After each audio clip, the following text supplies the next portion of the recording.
જય જિનેન્દ્ર, જય મા. આજે નૌકાર મંત્રની 9 તારીખે સવારના 9 વાગે આપણે સૌએ બેસવાનું છે.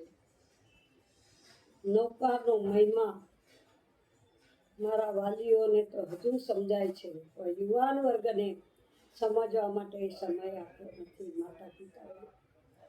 આજે દેશ પરદેશમાં લોહીઓની નદીઓ વસે છે. આપણો પરિવાર ત્યાં બેઠો છે. આપણે કબૂતરની જેમ અહીંયા પકડીએ છીએ, તે લોકો ત્યાં પકડે છે. પણ કર્મ જે ઉદી ના થાય તેને કેમ ખપાવવા એ શક્તિ મા બાપોએ જન્મ પછી ક્યારેય બાળકોને આપી નથી. ડિગ્રી આપી, પૈસો આપ્યો, ઘર આપ્યો, સુખ શાંતિ આપી. આ જ પરિસ્થિતિ શું છે તમારા ને મારા સંતાનોને, જે ફોરેનમાં બેઠા છે, દિવસ ને રાત આપણે પકડીએ છીએ. ત્યારે આ એક નૌકાર આપણો મંત્ર છે. કોઈ બી દુનિયામાં જાઓ, કોઈ પણ ક્ષણે જાઓ, તે આપણી સાથે ને સાથે છે.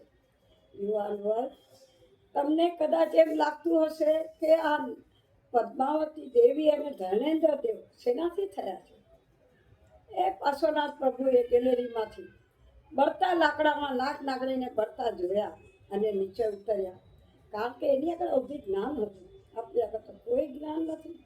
આપણે આપણી રક્ષણનું જ્ઞાન નથી આપણી પાસે. તો ખાલી આ એક નૌકારની નાવ જ આપણી પાસે છે. અને એને નૌકાર ભણાવ્યા. અંત સમય પાણી આપ્યું મુખમાં અને એ દેવને દેવી થયા.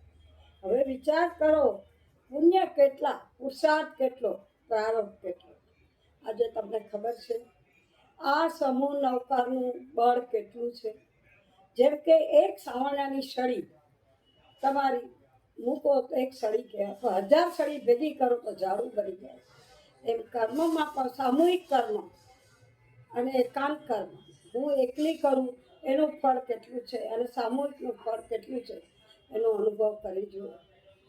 તમને ખ્યાલ ન હોય તો એ પણ કહીશ કે મોરબીની હોનારત થઈ, જેના આયુષ્ય થઈ ગયા હતા પૂરા, જે ભારે કર્મી હતા એ અહીંથી મોરબી ગયા અને મોરબીથી હળુ કર્મી હતો, આવું બોમ્બે આવ્યો, બચી ગયા. કચ્છની હોનારત થઈ ત્યારે પણ આ જ પરિસ્થિતિ હતી. અહીંથી કચ્છમાં ગયા મરવા માટે અને કચ્છમાંથી જીવન જીવવા માટે મુંબઈ આવી ગયા. આજે તમે જુઓ સમૂહમાં કેટલા મૃત્યુ છે.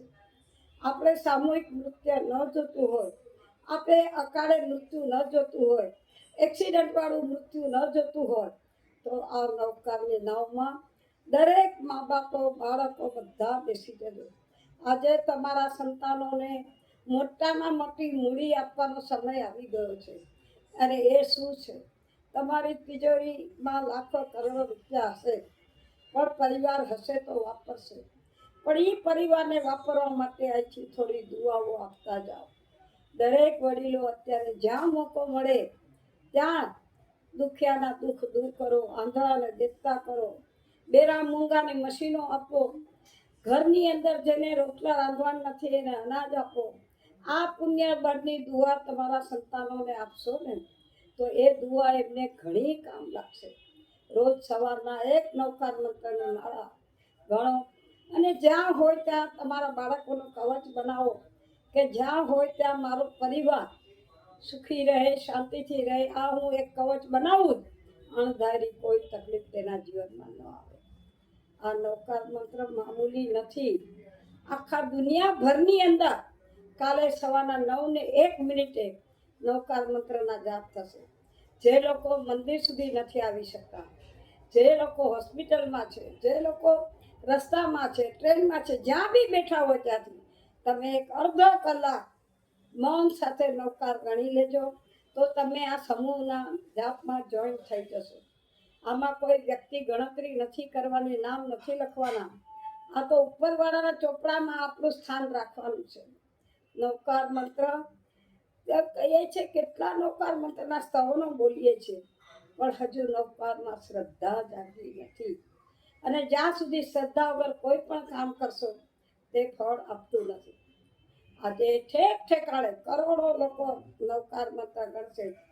એમાં કોઈ એકલ દોકલ હોય, ઘરમાં હોય, સોસાયટીમાં સાથે મળીને કરો, ઘરમાં સાથે મળીને કરો, કુટુંબ પરિવાર સાથે મળીને કરો, સામૂહિક પુણ્ય થાય તેટલું ભેગું કરો. કળિયુગમાં સિર્ફ એ જ મૂડી તમને ને મને કામ લાગવાની છે. બાકી બધી જ મૂડી આઈની અહીં રહી જશે. આજે મારા દરેક ભાઈઓ બહેનોને અમારા ગુરુવરો વતી જે કંઈ આગાહી કરી ગયા છે અને જે ફોરેનની પરિસ્થિતિ થઈ રહી છે તે તમે ને હું સૌ જોઈએ છે. જનક મુનિ મહારાજે 20 વર્ષ પહેલા આગાહી કરી છે ફોરેનની, 24, 25, 26, અને એ જ પરિસ્થિતિમાં આપણા સંતાનો જીવી રહ્યા છે. ત્યારે એને ચેતવણી પણ આપવામાં આવેલી હતી. તો પુણ્યશાળી હોય ને એ આ ચેતવણીનો ઉપયોગ કરી શકે, ભારે કર્મી આત્માઓ ન કરી શકે. માટે દરેકને આજે આ કળિયુગની અંદર તમારા બાળકોને કંઈ પણ મૂડી આપવી હોય તો કાલે નવકાર મંત્રની મૂડી આપજો સમૂહમાં કરીને, અને એ જ આપનું પુણ્ય મારા બાળકોને મળે. અને બાળકો ફોરેનમાં પણ ક્યાંય બી રહેતા હોય, તમે ગાડીમાં બેઠા હો તો એ નવકાર ગણી શકો, તમે ટ્રેનમાં બેઠા હો તો નવકાર ગણી, ઘરમાં બેઠા હોય તો કરો, ઓફિસમાં પણ અડધો કલાક પ્રે કરવાની કોઈ ના નહીં પાડે. પણ કાલે જ્યાં બી હોય, જે સ્થળમાં હોય, ત્યાં 9 ને 1 થી 9:36 સુધી સૌના મુખમાં નવકાર હશે.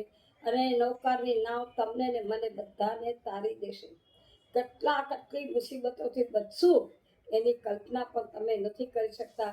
આજે દરેક ભાઈઓ બહેનો નમ્ર વિનંતી કરું છું કે આ નવકારની નાવમાં સૌ કોઈ બેસો, સૌ પરિવાર બેસે, જ્યાં હો, જે સ્થળમાં હો, જે રીતે હો, કાલે 9 ને 1 થી 9:36 સુધી સમૂહમાં જોડાઈ જજો અને આ પુણ્યને પ્રાપ્ત કરજો.